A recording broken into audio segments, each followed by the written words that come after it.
Bueno, sí, mis hermanos, ahora estamos en nuestra última clase de la historia de la Biblia que vamos a poder ver en este curso y vamos a estudiar la Biblia en español, cómo la Biblia llegó directamente a nosotros. En este curso hemos analizado muchas de las partes de la historia de la Biblia. Hemos visto la producción de las escrituras, el sistema de escritura, la inspiración de las escrituras, la colección y recepción de sus libros por la iglesia. Hemos visto el inicio del proceso de su transmisión. Pero en esta clase vamos a ver el último paso que la Biblia tuvo que vivir antes de llegar a nuestras manos, la traducción al idioma español. Perdón, al idioma español. Este paso también requiere dos pasos. Primero, en el tiempo de la Biblia, español no existía. Entonces, primero tenemos que ver la invención y expansión del idioma español y la traducción de la Biblia en ese idioma. En primer lugar, la historia del idioma español. La historia del idioma español se conecta con la altura del Imperio Romano. En el siglo II a.C., la República Romana, que en ese tiempo no era el imperio, sino la República, estaba involucrada en guerras con Cartago, las guerras púnicas, y los reinos de la península ibérica, donde está España. Al conquistar la península, el idioma latín llegó a desaparecer a todos los otros idiomas nativos, a destruir o derrotar todos los idiomas nativos, excepto el vascuence, lo cual incluso hoy en día todavía se habla en una región pequeña entre España y Francia. Es el único idioma nativo que se mantuvo ahí. Antes del final del primer siglo de nuestra era, todos los demás habían desaparecido. Con la invasión por los visigodos y las otras tribus bárbaras del norte de Europa, el Imperio Romano fue derrotado en el siglo V después de Cristo. Esto destruyó la fuerza cultural unificadora que preservaba la unidad del idioma latín. En ese tiempo, el latín se convirtió en 9 dialectos que ya existían, pero los dialectos empezaron a separarse más y más hacia ser idiomas distintos. En ese tiempo, ya hasta el siglo X, había varios idiomas distintos que derivaban del latín en la península ibérica, como formas del español primitivo. Mozárabe en el sur, leonés al occidente, en la frontera con Portugal, castellano en el centro, aragonés al oriente y otro idioma que es catalán en la costa oriental, donde está hoy Barcelona. De hecho, y todavía hablan ese idioma allí, pero no es un idioma nativo, es un idioma romance, de latín. Portugués también existía en la costa occidental como hasta hoy. Los musulmanes conquistaron la península en 711, lo cual llevó una gran influencia árabe en ella, lo cual también se nota en el estado actual del idioma. Nosotros tenemos muchas palabras que tienen su etimología en el árabe, como aceituna o almohada. Muchas de esas palabras que tienen así, albahaca, son palabras árabes. Los primeros vienen de esa conquista de la península ibérica en ese año. Los primeros escritos en español vienen del siglo X y fue en ese siglo que el castellano empezó a reemplazar los otros dialectos con su propia influencia de cada uno.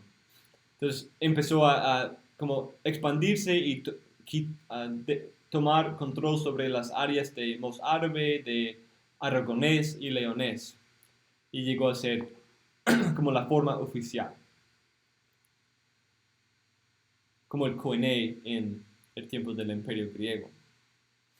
En la Edad Media hay varias obras literarias en castellano, como la Cid. No sé si han escuchado de la Cid, una obra literaria muy antigua en español, y tiene un español muy diferente. Hay muchos cambios. De hecho, en la universidad tuve la oportunidad de escribir un ensayo sobre parte de la historia del idioma español, como algunos cambios en la morfología y las formas de las palabras que es un poco interesante.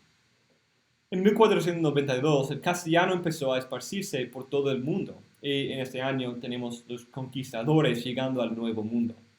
El idioma llegó a Sudamérica y conquistó imperios muy importantes como los incas, aunque muchos de los idiomas nativos siguen hasta hoy, como Quichua.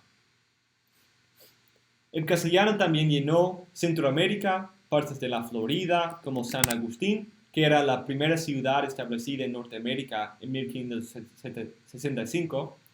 El castellano también llegó a las Islas Filipinas y partes del Caribe y África. Hoy es el segundo idioma nativo más hablado, después del chino, es hablado por casi 500 millones de personas. Toda esa historia hizo que el español fuera lo que es hoy, lo cual también lo hizo posible que tuviéramos la Biblia en ese idioma aquí en Ecuador o cualquier otro país de Latinoamérica. Entonces la razón por la que español existe es por esas razones, y la razón por la que español se habla en Ecuador es por las conquistas después de 1492, y la razón por la que tenemos la Biblia es por esos hombres de que vamos a hablar ahora. Las primeras traducciones de partes de la Biblia empiezan en el siglo XII, con algunos versículos traducidos e incluidos en otras obras literarias. La primera traducción de la Biblia viene del patrocinado del rey Alfonso X, el sabio, quien apoyaba una escuela de traductores en Toledo y fue publicada en 1280 como parte de una serie de libros generales e históricos y fue basada en la Vulgata, siendo como la primera Biblia traducida. Una realidad que hace la historia de la Biblia en español diferente de la historia de la Biblia en inglés es una mayor población de judíos. En la península ibérica, incluso hasta hoy, hay una población significativa de judíos. Eso no era el caso en Inglaterra. Sin embargo, esa realidad produjo fruto en que el Antiguo Testamento fue traducido por judíos antes de que los cristianos lo hacían o lo usaban comúnmente. El primer Antiguo Testamento traducido que tenemos, aunque llevado a cabo en compañerismo con teólogos católicos, se llama la Biblia del Alba, nombrada por la familia de España que hoy la posee. Comenzó la traducción en 1422 y la terminó 8 años después. Los católicos ayudaron con las ilustraciones que acompañan el texto. Luego, en el tiempo de la Reforma, otra versión del Antiguo Testamento surge en 1558 por dos judíos portugueses, Durante Pinel y Jerónimo Vargas. Ellos, como otros judíos, fueron sometidos a la Inquisición y su traducción era del texto hebreo y era muy literal y útil en ese sentido. En el tiempo de la Reforma, el primer reformador quien tradujo partes de la Biblia al castellano fue Juan de Vardés. Juan de Vardés era de Cuenca, no Cuenca, Ecuador, sino Cuenca, España, donde nació en 1509, el mismo año que Juan Calvino. Él era de una familia notable en España y muy distinguida. También era lingüista del idioma español y escribió una de las primeras gramáticas notables sobre el idioma. Hizo una traducción parcial con Mateo, las epístolas de Pablo y los Salmos, todos del idioma original. Fue publicada en 1534, como la primera traducción, una de las primeras traducciones la primera traducción de un reformador. Se murió en 1541 en Italia. Su meta era muy práctica en reformar espiritualmente la iglesia. Parece que había adoptado algunas ideas de la reforma y algunos le acreditaron a él por su conversión al luteranismo. Pero su enfoque era una vida espiritual y una vida práctica conformada a las Escrituras. En 1543, la primera versión del Nuevo Testamento publicada del texto griego fue traducida del texto griego, fue publicada por Francisco de Encinas. Él nació en Burgos, España, en 1520. Para sus estudios universitarios, estudió en París y terminó en Wittenberg en 1541. Y esa ciudad es importante porque allí estuvieron a Lutero y Melanchthon. Y allí conoció a Melanchthon y fue Melanchthon quien le recomendó que tradujera la Biblia al castellano. Y de hecho la terminó en la casa de Melanchthon. Es en su casa que terminó esa traducción del Nuevo Testamento. En su dedicación da esas razones para su traducción. La seguridad de que haciendo la traducción se rendía un servicio a Dios y al mundo cristiano, la honra que traería la traducción a la nación española, quien se había visto privada injustamente de traducciones en la lengua nacional, el hecho de que el autor consideraba que no estaba violando ninguna ley al hacer la traducción. Entonces él quería rendir un servicio a Dios y al mundo cristiano, servir a su propia nación con una Biblia en su propio idioma, y él no vio la razón en lo que los católicos dijeron que era ilícito traducir la Biblia. Dedicó su traducción al rey Carlos V, quien era el emperador del Imperio Romano, o el Santo Imperio Romano en ese momento, y le entregó una copia personalmente. Pero después de eso, justo después, fue arrestado por Pedro Soto, el confesor del emperador.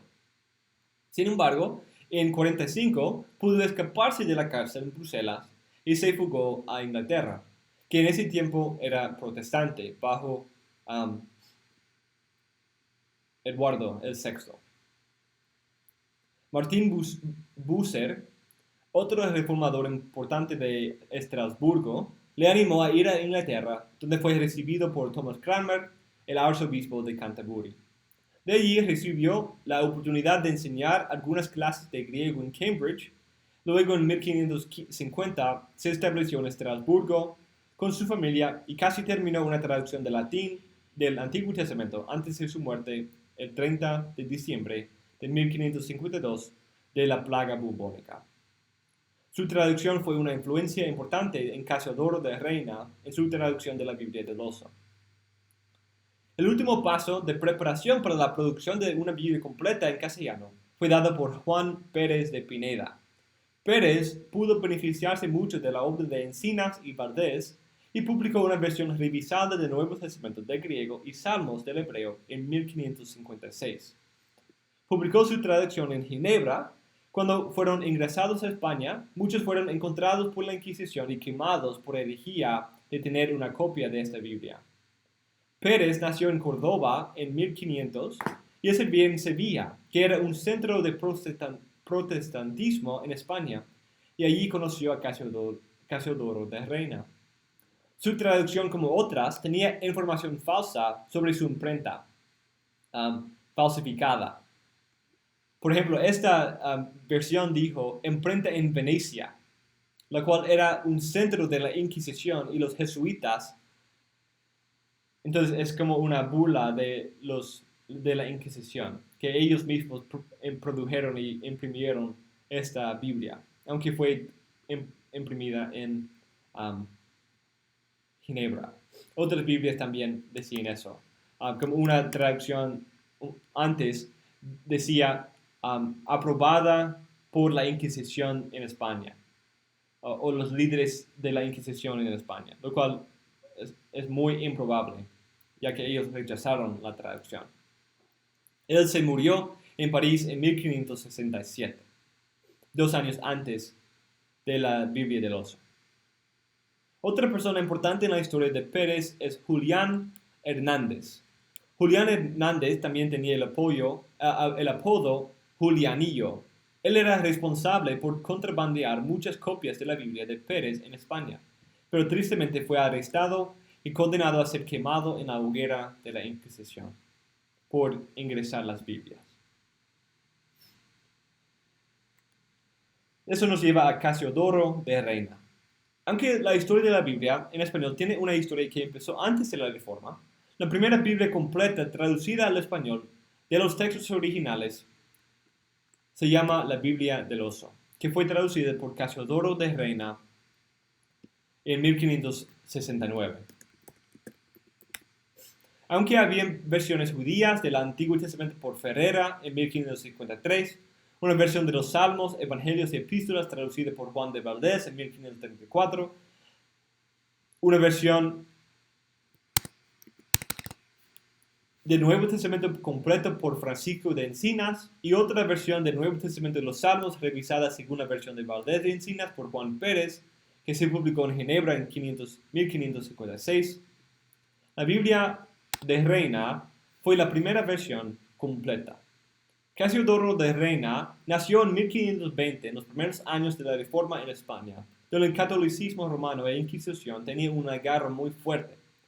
Siempre España era una fortaleza para la Iglesia Católica y era muy peligroso tener una copia de la Biblia o una obra reformada en España. Él estudió humanidades en la Universidad de Sevilla y luego entró la orden monástica jerónima en el monasterio San Isidoro del Campo, cerca de Sevilla. Un amigo de los frailes del monasterio, Julianillo Hernández, o el mismo hombre que mencioné antes, empezó a contrabandear ciertos libros reformados, como el Nuevo Testamento español por Juan Pérez, y otras obras reformadas y luteranas. Casiodoro llegó a ser un líder en el monasterio, lo cual llegó a ser un monumento del luteranismo en España, con mucha influencia en varias partes de la ciudad de Sevilla. Por esa razón, la Inquisición, esta fuerza eclesiástica de monjes que tienen la autoridad para juzgar y condenar a los herejes a la muerte, empezó a poner su ojo sobre Casiodoro y el monasterio. Por esa razón, Casiodoro, junto con otros como Cipriano de Valera, se fueron de España para preservar sus vidas. Primero, llega a Ginebra, donde estaba Calvino, y los tres grandes traductores de la lengua española se encontraban en el mismo lugar: Juan Pérez, Cipriano de Valera y Casiodoro de Reina. Tristemente, tiene algunas diferencias con las conexiones políticas entre la Iglesia y la ciudad de Ginebra, y se ve a Frankfurt en 1558. Sin embargo, en el mismo año, lo que pasó en Ginebra fue el martirio o la ejecución, y ellos quemaron a Servet, el antitrinitario.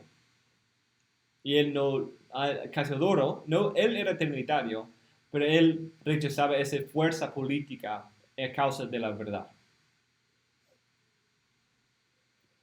En el mismo año, 1558, Isabel o Elizabeth la primera llega al trono de Inglaterra, que establece una nación protestante después de los años difíciles de María Sanguinaria. Por esa razón, Casiodoro se va a Inglaterra. En 1563, el rey de España dirigió su atención a Casiodoro y fue acusado de muchas herejías. Había criticado la ejecución de Servet por Ginebra unos años antes y tenía amigos anabaptistas, y por eso le acusaron de antitrinitarianismo, anabaptismo e inmoralidad sexual, como sodomía con un hombre antes de su matrimonio. Ese era un sospecho debido a su tolerancia e enfoque en la libertad de la conciencia. Él y otros protestantes italianos y españoles escribieron una confesión de fe en 1559 junto con Cipriano de Valera, explicando su fe ortodoxa en contradicción de esas falsas acusaciones. Es interesante, cuando estaba leyendo sobre él, vi que él escribió o participó en la Confesión de Fe de Londres. La Confesión de Fe de Londres. Entonces, era interesante que en 1559 hay una Confesión de Fe española en Londres. Esas acusaciones falsas, junto con la animadversión hacia ellos de algunos refugiados franceses en Inglaterra, la fuerza de los inquisidores llegó a su puerta y tuvo que fugarse a Amberes en el continente en 1564. De hecho, los poderes de la Inquisición le titularon un heresiarca o jefe de herejes, y fue quemado en efigie en Sevilla en 1562. Es decir, tenían como una muñeca de él, una muestra de él que quemaron. Eso también pasó con Cipriano. Después se fue por mucha de Francia buscando escaparse de los inquisidores, y por fin se estableció en Frankfurt, donde tenía algunos problemas con los calvinistas, y se fue a la iglesia luterana de habla francés. En 1578 se viajó a Londres por un año para tratar de restaurar su reputación, lo cual pudo lograr y regresó a Amberes y formó amistades con las iglesias luteranas y calvinistas y pastoreó una iglesia reformada allí. Sin embargo, en 1585, las fuerzas católicas llegaron a Amberes y los protestantes tuvieron que fugarse, y Casiodoro y su iglesia se mudaron a Frankfurt, y no podía servir como pastor allí debido a no recibir permiso de las autoridades. Por eso regresó a un negocio de telas y sedas que usaba frecuentemente para apoyarse, hasta que por fin pudo ser pastor oficial en 93. Pero desafortunadamente, 8 meses después, se muere en marzo de 1594. Aunque siempre tenía la meta de traducir la Biblia desde su salida de España, empezó la obra formalmente en Londres en 1558. Sin embargo, debido a los peligros de los inquisidores y el sospecho de otros calvinistas que siempre criticaban su traducción, era muy difícil hacer la obra. Es increíble, a la luz de ese repaso breve de su vida, que pudo dedicar tanto tiempo a producir una traducción de toda la Biblia de sus idiomas originales. Cuando llegó a Amberes, terminó la traducción del Antiguo Testamento en 1567 y por eso no pudo usar y beneficiarse de la traducción de Pérez, de Pineda, quien había traducido la Biblia. Y se fue a Basilea para publicarlo en 1600 copias. Sin embargo, justo después de pagar, el dueño de la imprenta se muere y no puede imprimir las Biblias. Sin embargo, unos años después, Marcos Pérez le prestó el dinero para la imprenta y publicó 2600 copias en la imprenta de Thomas Guarin. En la portada de la Biblia usó un logógrafo encontrado en el letrero de la otra imprenta de esa ciudad de Apiario, que tenía un oso comiendo miel de la colmena. Es por esa razón que su Biblia, publicada en el 24 de junio de 1569, llegó a llamarse la Biblia del Oso. Su traducción incluyó una epístola de amonestación, el Antiguo Testamento con la Apócrifa y el Nuevo Testamento junto con notas marginales.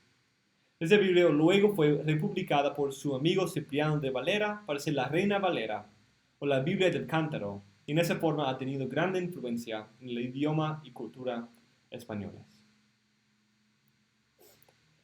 Cipriano de Valera y Casiodoro de Reina eran amigos y frailes juntos en el monasterio de San Isidoro de Campo, cuando tuvieron que fugarse en 1557 de España porque la Inquisición había llegado al monasterio, que se había convertido en un centro de reforma cerca de Sevilla. En ese momento habían 22 de los 40 monjes que se habían convertido al protestantismo. En 1562, después de que habían fugado 40 monjes protestantes, fueron quemados en autos de fe y el efigie de Valera también fue quemado en su lugar, pero señalando su condenación como hereje por la Iglesia Católica. Después de su tiempo en Ginebra, también se fugó a Inglaterra en 1559 y llegó a ser profesor en Cambridge, donde Francisco de Encinas había estado antes. En 1567 se mudó a Londres y pastoreó la iglesia española protestante allí, donde había estado reina antes de su huida en 1564. En su tiempo en Londres también servía a veces en Ámsterdam, donde visitaba frecuentemente. Escribió algunos libros sobre los peligros del papado y la misa. En ese libro argumenta que los españoles solo necesitan tener mayor acceso a la Biblia para poder escaparse de esos peligros. En 1597 hizo una traducción de la Institución de Calvino al español, la primera traducción de la Institución de Calvino. Él y Casiodoro de Reina fueron puestos en la lista de los libros prohibidos por la Iglesia Católica y en 1602, justo antes de su muerte, Valera hizo una revisión de la Biblia de Reina publicada en 1569, y fue llamada la Biblia del Cántaro, o luego conocida como la Biblia Reina Valera. Su propósito para la revisión es expresado en su exhortación. Dice, resta ahora dar cuenta de lo que nos ha movido a hacer esta segunda edición. Casiodoro de Reina, movido de un pío celo de adelantar la gloria de Dios y de hacer un señalado servicio a su nación, enviándose en tierra de libertad para hablar y tratar de las cosas de Dios, comenzó a darse a la traslación o traducción de la Biblia, la cual tradujo y así año de 1569 imprimió 2.600 ejemplares, los cuales por la misericordia de Dios se han repartido por muchas regiones, de tal manera que hoy casi no se hallan ejemplares si alguno los quiere comprar. Entonces esa es una razón, servir a Dios, servir al pueblo, y no hay más copias que se pueden encontrar de esa primera versión. Para que pues nuestra nación española no careciese de un tan gran tesoro como es la Biblia en su lengua, habemos tomado la pena de leerla y releerla una y muchas veces, y la habemos enriquecido con nuevas notas, y hasta algunas veces habemos alterado con maduro consejo y deliberación, y no fiándonos de nosotros mismos, porque nuestra conciencia no testifica cuán pequeño sea nuestro caudal. Lo habemos conferido con hombres doctos y píos, y con diversas traslaciones o traducciones, que por la misericordia de Dios hay en diversas lenguas el día de hoy. Cuanto a lo demás, la versión conforme a mi juicio es excelente, y así la habemos seguido cuanto habemos podido, palabra por palabra. Algunos otros cambios que fueron la corrección del texto del Antiguo Testamento, cuando se usó la Septuaginta en vez del hebreo, como en Proverbios, y también los libros apócrifos fueron claramente separados en un apéndice de los libros canónicos. Las Sociedades Bíblicas de América, Inglaterra y las Sociedades Bíblicas Unidades han producido 18 revisiones de esta Biblia entre 1508 y con la última en 2015. La versión en 1562 fue la primera sin la apócrifa, y las revisiones más notables son la de 1909, 60 y 95. La revisión de 1960 es la versión más comúnmente usada hoy en Latinoamérica, y la primera versión que cambió del uso del texto del Textus Receptus al texto de las Sociedades Bíblicas Unidas fue la versión de 2001, en que ellos cambiaron varias cosas en el Nuevo Testamento y el Antiguo para reflejar los mejores textos que hoy tenemos. En algunos casos extremos y fundamentalistas, como en inglés con la versión King James, la Reina Valera 60 o la Reina Valera de 1909 ha llegado a ser la única Biblia legítima para ser usada en las iglesias.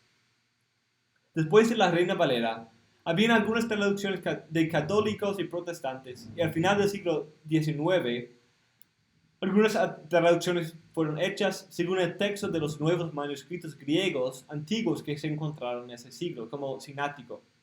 Sin embargo, ninguna de esas versiones ha llegado a tener una porción de la influencia de la Reina Valera.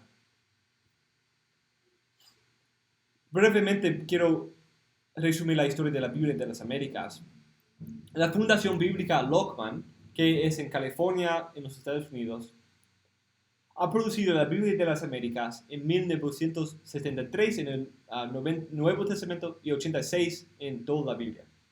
Fue diseñada como una versión española en inglés, que es la NASB, o la Nueva Biblia Norteamericana Estándar, la cual es una Biblia muy buena en inglés y publicada por esa misma editorial.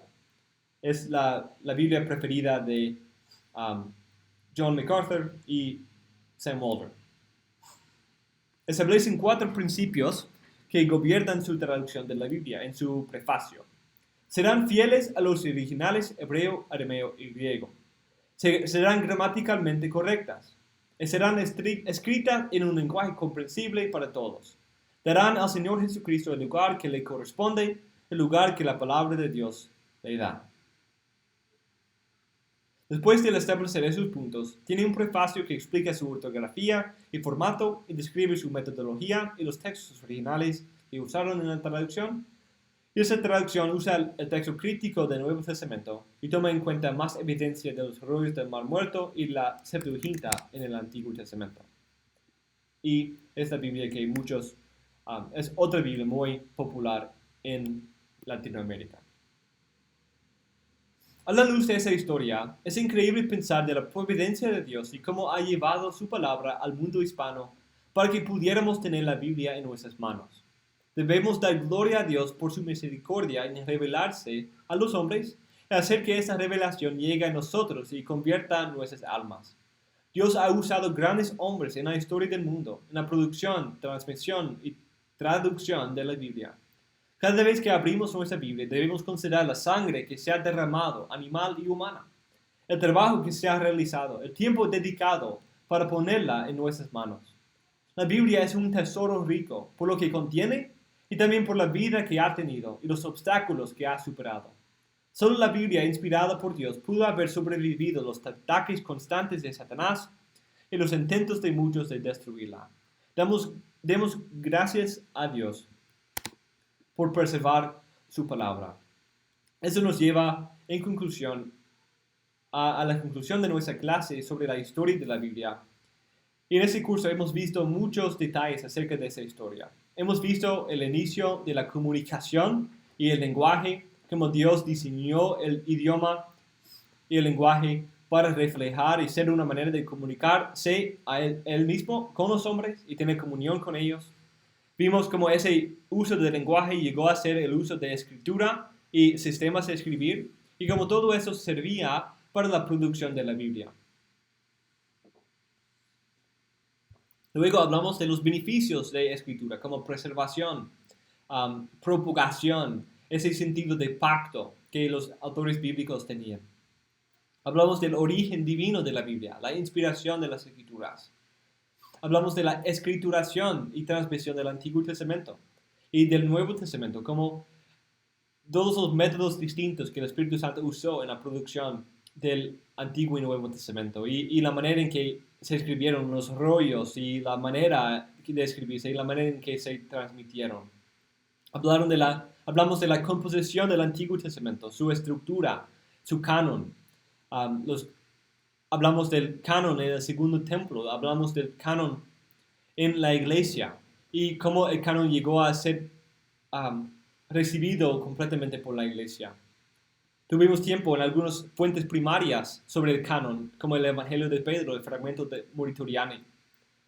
También vimos la perspectiva de los padres de la iglesia sobre las escrituras, como ellos vieron la autoridad de los apóstoles y la autoridad de la escritura y la importancia de la escritura para su doctrina y fe. Vimos una introducción a la apócrifa, viendo los detalles y cómo se recibieron y su historia en la iglesia primitiva. Y también vimos un ejemplo de cómo Teófilo, un padre de la iglesia, los usaba como una autoridad confirmatoria o una autoridad secundaria a la de las escrituras. También hemos visto el inicio del proceso de la transmisión del texto y la traducción, como la Biblia y el Antiguo Testamento aparecen en los rollos del Mar Muerto. También como la Biblia fue traducida al griego y al latín, lo cual fue una obra muy importante para la historia de nuestra Biblia. Vimos la Biblia en varias de las otras traducciones que sirven en la crítica textual y también para mostrar que la Biblia es un libro misionero que Dios ha diseñado para propagar su palabra en todos los idiomas, todas las lenguas y todas las tribus. Y hoy hemos visto la Biblia en la Reforma y cómo la Biblia llegó al idioma español. Y de hecho, cómo el español se inició para poder tener la Biblia en ella. Y a la luz de toda esa historia, la respuesta que debemos tener, como vimos al principio de esta clase,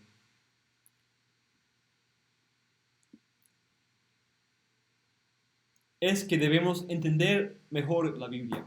Eso debe llevarnos a entender mejor lo que Dios nos ha dado en la Biblia, su naturaleza, su origen, su autoridad, su texto. Todo ese proceso debemos entenderlo mejor. Eso también debe fortalecer nuestra confianza, que podemos tener una comunión con Dios a través de su palabra, y que Él ha guardado y preservado su palabra a lo largo de la historia. Eso también debe crecer y aumentar nuestra apreciación por la palabra y por la historia de la iglesia, viendo cómo muchos en la historia han servido a nuestra generación por su obra de copiar, transcribir, enviar, escribir, traducir la Biblia para que llegue a ser lo que hoy es en nuestra mano. Debe impulsar nuestra obediencia. A la luz de esa obra tan gloriosa que es la palabra, debemos obedecerla mejor. Debemos creerla mejor y someter toda nuestra fe y práctica a ella. Y, en último lugar, nuestra respuesta a esa historia debe ser la gloria de Dios. Dios merece gloria a la luz de esa historia, a la luz de su palabra, a la luz de todo lo que Él ha hecho para hacer que la Biblia llegue a nuestras manos, para convertirnos y hacernos sus hijos. Tenemos un gran privilegio en tener la palabra de Dios en nuestras manos y debemos beneficiarnos de ese privilegio. Gracias, mis hermanos, y gloria a Dios por su palabra.